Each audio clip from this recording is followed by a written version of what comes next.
जनपद पंचायत मंडला की ग्राम पंचायत जंतीपुर की निवासी संपतियाबाई भारतीया का प्रधानमंत्री जनमन आवास योजना के तहत पक्के मकान में रहने का सपना साकार हुआ। उन्होंने बताया कि उनका परिवार पहले कच्चे मकान में रहता था। उनके पास इतने पैसे नहीं थे कि वे पक्का मकान बना सके। मजदूरी करके वे अपना और अपने परिवार का भरण पोषण कर रही हैं। संपतियाबाई पक्के मकान में बहुत खुश हैं।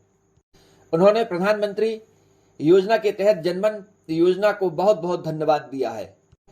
प्रधानमंत्री ग्राम सड़क योजना मंडला नैनपुर मुख्य मार्ग से ग्राम टिकरवारा तक पक्की सड़क का निर्माण होने से नागरिकों को बेहतर आवागमन की सुविधा मिली है। प्रधानमंत्री ग्राम सड़क योजना का निर्माण 70,20,000 की लागत से किया गया है। ग्राम टिकरवारा की लंबाई 3.73 किलोमीटर है। प्रधानमंत्री ग्राम सड़क योजना का निर्माण होने से ग्राम टिकरवारा प्रधानमंत्री ग्राम सड़क योजना के माध्यम से जिला मुख्यालय से जुड़ गया है। सीईओ जिला पंचायत एवं प्रभारी कलेक्टर श्रेयांश कुमट ने सोमवार को देवहारा गुगरी के ग्राम सरई टोला एवं आमा टोला का भ्रमण किया। उन्होंने इस दौरान उल्टी दस्त से प्रभावित लोगों के घर जाकर उनके स्वास्थ्य के संबंध में जानकारी ली। प्रभारी कलेक्टर ने ग्रामीणों की स्क्रीनिंग, दवाइयों के वितरण एवं जल स्रोतों की क्लोरिनेशन आदि के संबंध में जानकारी लेते हुए संबंधित अधिकारियों को आवश्यक निर्देश दिए। पानी की जांच रिपोर्ट प्राप्त होने तक ग्राम में पेयजल की वैकल्पिक व्यवस्था सुनिश्चित करने के लिए कहा। उन्होंने सामुदायिक स्वास्थ्य केंद्र गुगरी में भर्ती मरीजों से भी चर्चा करते हुए उनकी कुशलता जानी एवं स्वास्थ्य सेवाओं के संबंध में फीडबैक लिया है। प्राचार्य प्राद्योगिक प्रशिक्षण संस्था मंडला के द्वारा बताया गया कि शासकीय ITI मंडला में Mudra solar PVI Adani solar Kutch Gujarat के लिए अंडर आउटसोर्सिंग मेरांकी वेंचर्स प्राइवेट लिमिटेड के पैरोल पर ओपन कैंपस प्लेसमेंट ड्राइव का आयोजन किया गया, जिसमें 95 अभ्यर्थियों ने पंजीयन कराया। इस कंपनी द्वारा 43 अभ्यर्थियों का चयन किया गया। जिले में सोमवार की शाम से लगातार बारिश के कारण थावर जलाशय में पानी ओवरफ्लो हुआ, जिसके कारण थावर जलाशय के 5 गेट खोल दिए गए। 23 जुलाई को थावर जलाशय का जल स्तर 480.00 मीटर तक पहुंच गया था। इसलिए बारिश का अतिरिक्त जल जलाशय के गेट क्रमांक 3, 4, 5, 6, 7 को थावर नदी में प्रवाहित किया गया है। ये गेट खोले गए।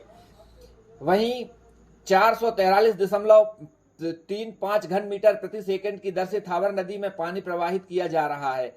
ज्यादा बारिश होने की स्थिति में किसी भी समय गेट के बढ़ने की संभावना बताई गई है कि गेट को और भी खोला जा सकता है। यह जानकारी जल संसाधन विभाग के कार्यपालन यंत्री चंद्रशेखर दुर्वे द्वारा लिखित जानकारी दी गई है। इसके साथ ही इस जलाशय की जानकारी कलेक्टर मंडला के साथ साथ कलेक्टर सिवनी, कलेक्टर बालाघाट एवं महाराष्ट्र के गोंदिया व भंडारा जिले के कलेक्टर को भी दी गई है। प्रशासन द्वारा निचली बस्तियों में अलर्ट जारी किया गया है। लोगों को नदी नालों से दूर रहने के लिए कहा गया था।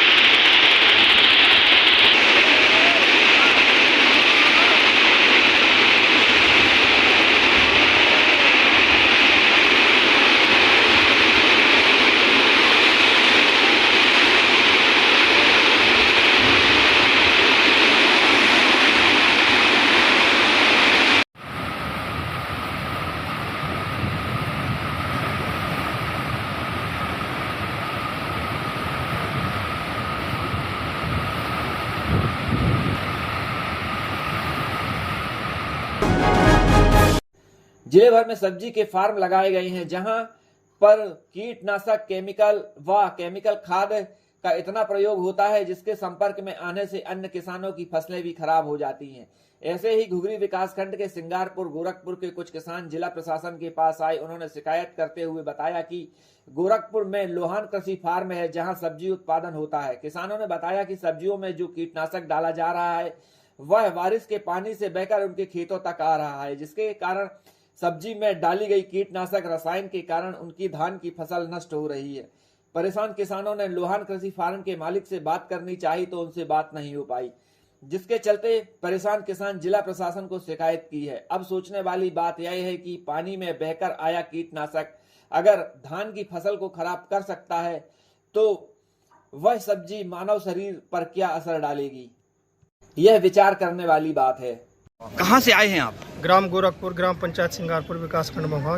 क्या समस्या लेकर आए हैं? हमारी समस्या ये है कि हमारे गांव में लोहान कृषि फार्म है वो जहरीली दवाई छिड़कने से हमारे नीचे वाला काश्तकारों का जमीन में लगा धान नष्ट हो गया है। नष्ट हो रही है जी। तो ये तो बहुत कब से काम कर रहा है वहाँ पे सिंगारपुर में? नहीं, सिंगारपुर में तो पहले से कर रहा है, लेकिन गोरखपुर में 2 साल से हो गया। 2 साल से। तो आप लोग गोरखपुर के हैं? जी। अच्छा, ये बताइए कि उसका पूरा नाम क्या है? नहीं मालूम हमें। लोहान नवदीप है, उसका लड़का है। अच्छा, नवदीप।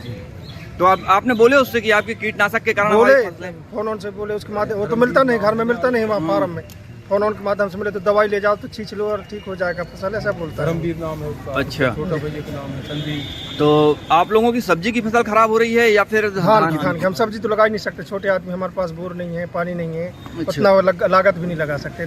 धान बोते हैं हम, धान बटरा मसूर। तो आपके खेत निचले स्तर पे? हाँ, हमारे नीचे स्तर, उसके खेत से नीचे स्तर में। तो बहाव का जितना पानी बहता है दवाई वाला, वो सब खेतों में जाके फैल कर मर रहे हैं धान। जी।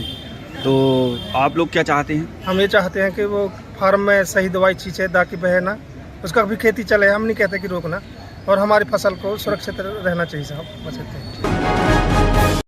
मंडला जिले में सोमवार की शाम से हो रही लगातार बारिश के कारण मंडला सिवनी मार्ग बंद रहा। थावर नदी उफान पर लड़ रही, वहीं वाहनों की कतारें दोनों तरफ लंबी लंबी लग गई। वहीं बना पुल डूबा, लगभग 5 से 6 फीट पानी पुल के ऊपर रहा। जिले के आसपास क्षेत्रों में शाम से हो रही लगातार बारिश के कारण मंडला और सिवनी जिले की सीमा पर नैनपुर की थावर नदी उफान पर रही, जिस वजह से पुल के ऊपर अधिक पानी होने के कारण मंडला से सिवनी नागपुर मार्ग बंद रहा एवं नैनपुर से बालाघाट मार्ग भी बंद रहा। नदी नाले उफान पर रहे, बालाघाट मार्ग भी बंद रहा। दोनों ओर आने जाने वाले वाहनों की लंबी कतारें लग गई। देखने वाली बात यह है कि लगभग 4 वर्षों से थावर नदी पर नवीन पुल का निर्माण कार्य कच्छप गति से चल रहा है, लेकिन इसका कार्य अभी तक पूर्ण नहीं हो पाया है। पिछले वर्ष से भी बरसात में थावर नदी पर बने पुल का ऊपरी भाग बह गया था, जिस वजह से आवागमन कुछ दिनों के लिए बाधित किया गया था कि इसका निर्माण कार्य पूर्ण हो जाए और इस पर, परंतु आज दिनांक तक इसका निर्माण कार्य पूर्ण नहीं हुआ है और इसका निर्माण कार्य आज भी चल रहा है। यह सोचने वाली बात है कि 1 साल में अभी तक यह कार्य पूर्ण नहीं हो पाया है, जिसके कारण आने जाने वालों को भारी परेशानी का सामना करना पड़ता है।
सरपंचों की मनमानी के कारण पंचायत के कार्य रुकते हैं। पंच के साथ साथ ग्रामीण परेशान होते हैं। ऐसे ही मवई विकासखंड के ग्राम पंचायत सोड़ा के तमाम पंच जिला प्रशासन के पास पहुंचे, जिन्होंने सरपंच के विरुद्ध अविश्वास प्रस्ताव रखा तथा जांच की बात की।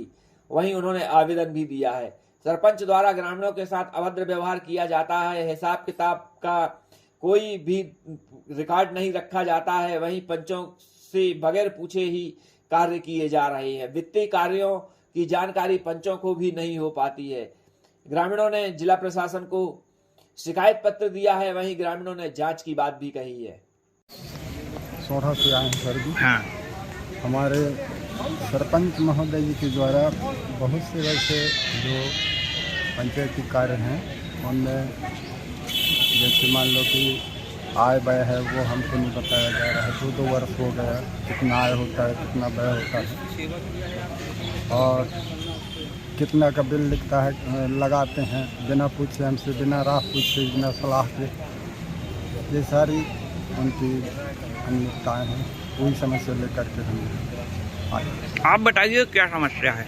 मेरी समस्या सर ये ग्राम पंचायत सोड़ा सरपंच जो है अंगद सिंह नेता, मेरे बड़े भैया के नाम से। एक खेत है रैयत में, उसमें हमको बगैर पूछे, बड़े भैया तो नहीं रह गया, छोटे छोटे लड़के बच्चे हैं, बगैर पूछे वो अपने मनमानी वहाँ खेत में कुआं बनवा लिया है। सार्वजनिक कूप निर्माण काम कराया है, वो भी 10-12 फीट करीब खोदा होगा और उसको ऐसे ही सूखे में जुड़वा दिया। बताते हैं 5 लाख की उसकी मतलब उसका स्वीकृति राशि है। वो अपना मन मर्जी से काम करता है सर, तो मैं भी आया हूँ शिकायत। जी, आप बताइए, आप पंच है मवई ग्राम पंचायत के सोढ़ा ग्राम के, क्या समस्या आ रही है इस अपने सरपंच महोदय से?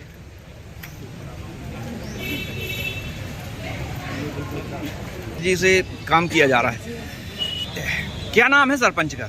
अंगद सिंह नेताम। अंगद सिंह नेताम जी, कब से परेशान हैं आप लोग? अरे वो सरपंच बना है सर, जब ऐसे परेशान कर रहा है। 1-2 महीने ठीक है। मैं तो पंच नहीं हूँ सर, साथ में आया हूँ, पर वो जब से सरपंच बना है तब से वो मतलब परेशानी, इसके पहले वो आर्मी में था। हाँ। तो वो आर्मी का रौब यहाँ झाड़ रहा है, पंचों को डरा रहा है, धमका रहा है, कुछ भी कर रहा है, किसी को मारने पीटने की धमकी, कुछ लोगों को तो मार पीट भी दिया वो सरपंच बनने के बाद। ऐसी स्थिति पंचायत में भी पूरे बाडियों को। जिला पंचायत में शिकायत हुई आपकी? जी अभी नहीं की हुई जिला पंचायत? सीधे हम कहीं नहीं किए हैं सर, ये यहीं आए हैं कि जन सुनवाई में। 2 दिन की अनवरत वर्षा और भीषण बाढ़ के कारण थावर बांध के 5 गेट लगभग 1 मीटर तक खोले गए, क्योंकि बांध ओवरफ्लो हो रहा था, जिसका परिणाम यही हुआ कि बीजे गांव नैनपुर के आसपास नदी के किनारे गांव में बाढ़ का पानी आ गया। प्रशासन पर उंगली उठाने वाले शायद सो गए हों, पर जीरो ग्राउंड से वे नदारद रहे, परंतु जिला प्रशासन से नैनपुर प्रशासन मैदान में उतरा और बाढ़ से प्रभावित लोगों के रुकने, खाने, सोने की व्यवस्था में लोगों को राहत पहुंचाकर रात भर जगह करता रहा। प्रभावित लोगों को राहत दी गई, स्कूल खुलवाए गए, डॉक्टरों, नर्सेस को तैयार रहने के लिए कहा गया। किसी भी आपात स्थिति में निपटने के लिए नैनपुर प्रशासन तैयार था। पूरी टीम में नैनपुर एसडीएम मैडम, उनकी टीम, पुलिस, होमगार्ड इस राहत कार्य में रात भर जागकर लोगों का हालचाल जाना, खाना, बिस्तर, दवाइयां, पानी की समुचित व्यवस्था भी कराई गई, जिससे स्थानीय लोगों ने नैनपुर प्रशासन की भूरी भूरी प्रशंसा भी की, वहीं नैनपुर एसडीएम की भी प्रशंसा की।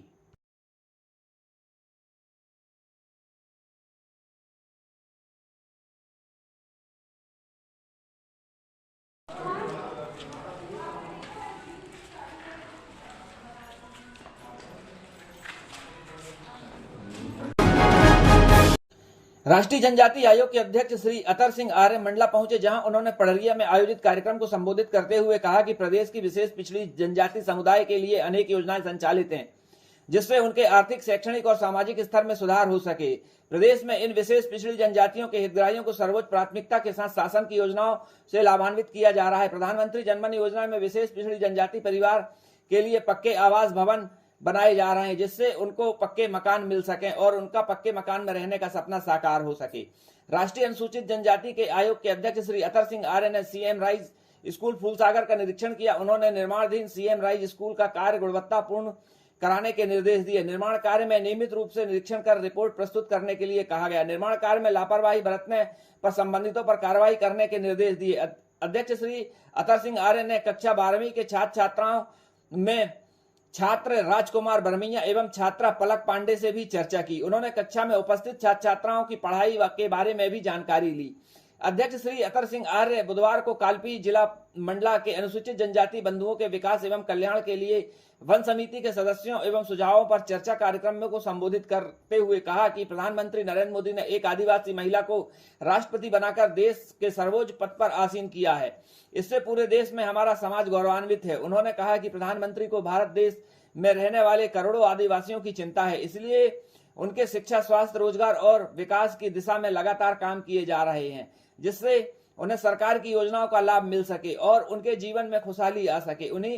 वहीं उन्होंने पर्यावरण संरक्षण के एक पेड़ लगाने के लिए कहा। उन्होंने कहा कि प्रत्येक ग्रामीण को मां के नाम एक पेड़ लगाना चाहिए तथा उस पेड़ की सुरक्षा भी करनी चाहिए, जिसके लिए उन्होंने अपील की। आयोजित कार्यक्रम में रुचि व स्वसहायता समूह समनापुर पूजा स्वसहायता समूह, सहारा स्वसहायता समूह और ओम शांति स्वसहायता समूह को लाभांश का वितरण किया गया। उन्होंने जंगल बचाने की अपील की। अध्यक्ष श्री अतर सिंह आर्य ने कहा कि आदिवासियों को अपनी धर्म, संस्कृति और रीति रिवाज का पालन करना चाहिए।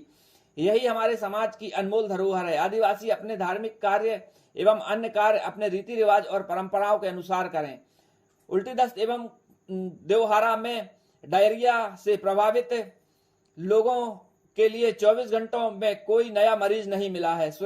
वहीं स्वास्थ्य विभाग, महिला बाल विकास, पंचायत एवं ग्रामीण विकास तथा राजस्व विभाग की संयुक्त टीम प्रत्येक घर जाकर प्रत्येक व्यक्ति की जांच कर रही है। बता दें कि यहां पर जिला प्रशासन की टीम लगी हुई है और लगातार यहां जांच कर रही है, पानी की जांच कर रही है, तो वहीं जो लोग प्रभावित हुए थे उनकी भी जांच कर रही है तथा दवाओं का वितरण भी किया गया है, जिसके कारण देवहरा घुघरी में अब 24 घंटे में कोई भी मरीज सामने नहीं आया है।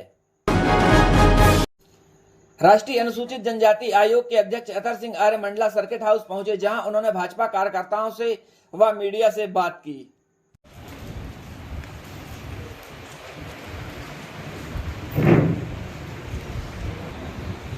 डॉक्टर साहब क्या क्या कर रहे हैं आप? जिनका डायग्नोस्टिक सेंटर में यहाँ बताया जी वो जो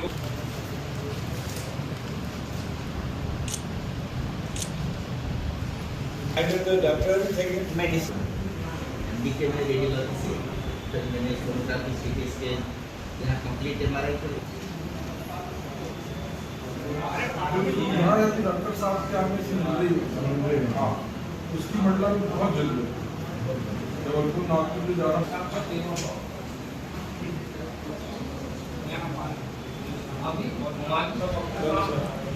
कल सवेरे उनको मतलब 10 बजे का समय। राष्ट्रीय अनुसूचित जनजाति आयोग के अध्यक्ष सर्किट हाउस पहुंचे, जहां मध्य प्रदेश माझी जनजाति संयुक्त संघर्ष मोर्चा समिति भोपाल मंडला इकाई के सदस्य व समाज सेवक पोप सिंह भारत ने समाज के 5 सूत्री मांगों को लेकर उन्हें ज्ञापन सौंपा। आज आपके द्वारा ज्ञापन दिया गया है, किन समस्याओं को लेकर दिया गया?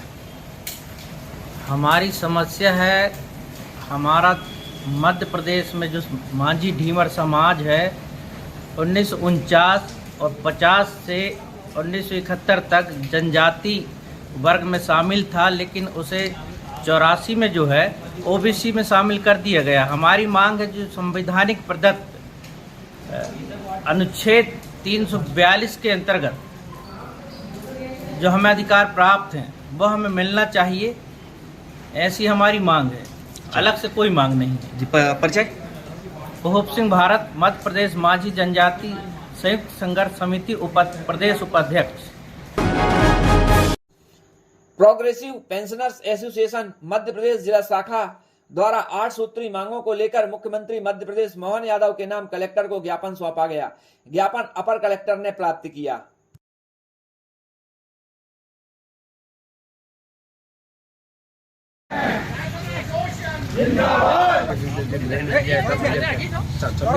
उसके 9 सूत्री ज्ञापन आपको सौंपने हैं, मुख्यमंत्री को देने जा रहे हैं। तो पढ़ के पहले सुनाना चाहूँगा। अपर कलेक्टर महोदय जिला मंडला, मान्यवर महोदय, प्रदेश के 5 लाख पेंशनर की ज्वलंत लंबित मांगों का निराकरण नहीं होने से पेंशनर एवं के परिवार में घोर असंतोष व्याप्त है।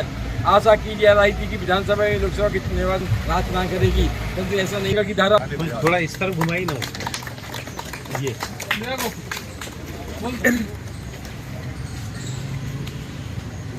प्रोग्रेसिव पेंशनर्स एसोसिएशन मंडला इकाई के द्वारा ज्ञापन सौंपा गया है, क्या मांगे हैं? सर, प्रोग्रेसिव पेंशन एसोसिएशन की जो मैहर सम्मेलन हुआ था सर प्रांतीय 23 जून 2024 को मैहर में, उसमें एक मत ये निर्णय लिया गया था कि गवर्नमेंट ने चुनाव के पश्चात जो हमारे साथ वायदे किए थे या जो हमारे जो आश्वासन दिया था उनकी कोई भी पूर्ति नहीं की गई। इसलिए शासन को सचेत जागरूक करने के लिए हमारी ये 9 सूत्री मांग है, जिसमें अभी मैंने सबको बताया कि 9 सूत्री मांग में सबसे प्रमुख जो मांग है कि हमारे जो 49(6) की जो धारा है वो अविलंब समाप्त की जावे।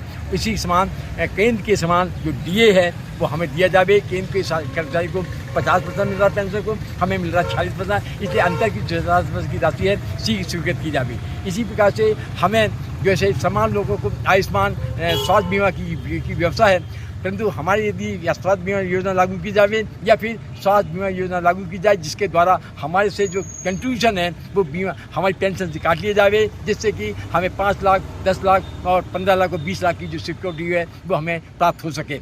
इसी क्रम में हमारी एक मांग ये है कि जब हमारा पेंशनर 80 साल पूर्ण करता है तब उसे 20% अतिरिक्त पेंशन प्राप्त होती है। इस संबंध में असम हाई कोर्ट ने जो निर्णय लिया था उसमें यह था कि जैसे ही 79 वर्ष पूर्ण होते हैं और 80 वर्ष में प्रवेश करता है उसी समय उनको इसका लाभ मिलना चाहिए, जबकि हमारे यहाँ पर 1 वर्ष के विलम्ब के बाद ये लाभ मिलता है। तो ये भी हमारी मांग है। इसी प्रकार से हमारी एक और मांग ये है कि पेंशनर्स के साथ जो आश्रित बच्ची है, विकलांग बच्ची है, उसे भी परिवार पेंशन का लाभ दिया जाए। और इस कारण से हमारे जो 6वें वेतनमान का 32 महीने का जो एरियस है और 7वें वेतनमान का 27 महीने का एरियस है उसे भी अविलंब भुगतान किया जाए। उस साथ साथ से हमारी 6वें वेतन प्राप्त करने वाले हज़ारों पेंशनर इस दुनिया को छोड़कर चले गए, पर उन्हें वो 6वें वेतनमान के एरियस का लाभ नहीं मिल पाया। हम इस क्रम में एक और चाहते हैं कि एक और विसंगति है। आदिम जाति कल्याण विभाग और शिक्षा विभाग ने आज से शिक्षा विभाग ने 1988 में ये निर्णय ले लिया था कि जो नियुक्ति के समय उनको जो निश्चित वेतनमान दिया जाता था 100 रुपया 150 रुपया, तो शिक्षा विभाग ने 1988 में एक निर्णय के द्वारा ये दे दिया गया कि उनकी नियुक्ति के दिन से ही उनको वेतनमान का रेगुलराइजेशन किया जाए, किंतु ट्राइबल डिपार्टमेंट में आज भी नहीं किया गया। परिणाम ये हो रहा है कि ट्राइबल डिपार्टमेंट के लोगों को एक याचिका दायर करनी पड़ रही है। याचिका में उनके 25-50 हज़ार रुपये खर्च होते हैं, तब कहीं उनको निर्णय मिलता है। अभी हमारे डॉक्टर गोपाल कुशवाहा जी ने भी ये याचिका आज दायर की, रिटायरमेंट के 6 साल बाद उन्हें भी आज निर्णय मिला है। सभा के बाद आज भी उनको आदेश प्राप्त हुआ है। अब उनकी प्रक्रिया शुरू होगी, तब उनको रेगुलाइज किया जाएगा। और इसके साथ एक और बात है कि हमारे आदिम जाति जो सबसे जो दिक्कत जा रही है कि 6वें वेतनमान में जो 1 जून 2006 को लागू हुआ था और 7वां वेतनमान जो कि 1 जनवरी 2016 से लागू हुआ था, इनमें एक बड़ी विसंगति आई। जब हमारा 1 जनवरी 2006 को जब लागू किया गया तो उसमें गवर्नमेंट ने ये निर्णय लिया कि सबका जो वेतन वृद्धि है वो 1 जुलाई होगी। परिणाम ये हो रहा है कि जिसकी जन्म तिथि जून की है वो जून की तिथि में रिटायर हो जाता है, किंतु उसको एक वेतन वृद्धि नहीं प्राप्त होती और उस वेतन वृद्धि के अभाव में उसको पीपीओ जारी किया जाता है। तो परिणाम ये हुआ कि हमारे उच्च न्यायालय सुप्रीम कोर्ट ने यह निर्णय दिया था कि नहीं, पहले उसको एक वेतन वृद्धि स्वीकृत की जाए, क्योंकि वो 1 साल तक उसने कार्यकाल पूरा किया है। सिर्फ 1 मिनट के अंतर के कारण उसे एक वेतन वृद्धि से वंचित नहीं किया जा सकता। परिणाम ये हुआ कि सुप्रीम कोर्ट के उस निर्णय के तत्वाधान में हाई कोर्ट ने ये निर्णय दिए हैं और अभी सभी विभाग के निर्णय जारी हो चुके हैं। हमारे यहाँ से 168 मतलब कर्मचारियों को पेंशनर्स के हम लोगों को लाभ प्राप्त हो चुके हैं। किंतु दुर्भाग्य की बात यह है कि आज भी आदिम जाति कल्याण विभाग और शिक्षा विभाग ने अभी तक आदेश जारी नहीं किया, क्योंकि वित्त मंत्रालय ने तो आदेश जारी कर दिया और ये कहा कि प्रत्येक डायरेक्टर को उन्होंने दे दिया है कि वह अपने स्तर पर कार्रवाई करें। तो डायरेक्टर को पास अभी इतना समय नहीं मिल पाया है कि वो हमारी याचिका को देखकर निर्णय दे सकें। अब हमारे सामने ये है, यदि 1 महीने के अंदर ये निर्णय नहीं मिलता तो हमें अवमानना के लिए नोटिस के लिए पुनः हाईकोर्ट के दरवाजे खटखटाना पड़ेगा। हमारी ये बेरुखी डिपार्टमेंट के द्वारा की जाने वाली बेरुखी से हम चिंतित हैं कि आखिर पेंशनर के साथ ये बार ऐसा क्यों किया जा रहा है। ये हमारी मांगे हैं और इसी उद्देश्य से आज हमारा ये रैली के माध्यम से एक ज्ञापन सौंपने का हम लोगों का निर्णय था पूरे मध्य प्रदेश में तहसील स्तर पर। धन्यवाद।